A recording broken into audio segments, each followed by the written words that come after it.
শালা তোর বুদ্ধি তো আগে শিখিয়ে নি। কি রে তুই কোন যাচ্ছিস? কে মাঠে যাচ্ছি? এই তুই জানিস না 14 ফেব্রুয়ারি ভালোবাসা দিবস? ভালোবাসা দিবস তাতে আমার কি? মাঠে 4-5টা জন রয়েছে, আমার তাড়াতাড়ি যাইতে হবে, ভুই পাকাইতে আসছে। শোন তোর জন্য একটা সুখবর আছে। আমার জন্য আবার সুখবর? কি সুখবর? আমার ওই যে গার্লফ্রেন্ড রয়নি রিয়া, ওর ওই বান্ধবীর সাথে তোর সাথে সেটিং করে দেবো, সেই বিষয়ে কথা হয়েছে। তুই তাড়াতাড়ি বাড়ি যা, যাইয়ে রেডি হয়ে যায়, দুইজন একসাথে পার্কে দেখা করতে যাইতে হবে।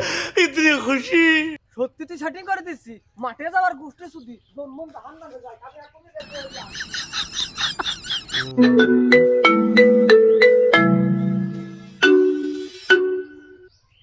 হ্যালো রিয়া। হ্যাঁ এই তো। হ্যাঁ ব্রেকআপ মানে কিসের ব্রেকআপ? আজকে 14 ফেব্রুয়ারি ভালোবাসা দিবস, আর তুমি আজকে আমার সাথে ব্রেকআপ করে দিচ্ছ মানে আমি বুঝলাম না বিষয়টা। আর ছেলে আমার চেয়ে বড় লোক, বড় লোক ছেলে ভাই, তুমি আমার সাথে ব্রেকআপ করে দিবা? শোনো শোনো, হ্যালো হ্যালো হ্যালো হ্যালো, আর এত প্ল্যানিং করলাম আর শেষমেশ এখন এই 14 ফেব্রুয়ারিতে এসে আমার সাথে ব্রেকআপ করে দিচ্ছে। তাড়াতাড়ি চল, দেরি হয়ে যাচ্ছে, ওরা আবার এসে বসে থাকবেন। যা হচ্ছে না রে।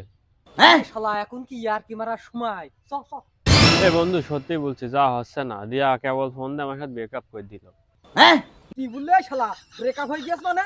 আমি 3-4টা জনের ছুটি দিয়ে আমার ভুই পাকাতে হবে, সেকেন্ড না যাইয়ে আমি সেজে বুঝে আসছি তোর সাথে এখন যাবো পার্কে, আর তুই কিন্তু ব্রেকআপ হয়ে গিয়েছে। ইয়ার কি সুদ দিলে গো?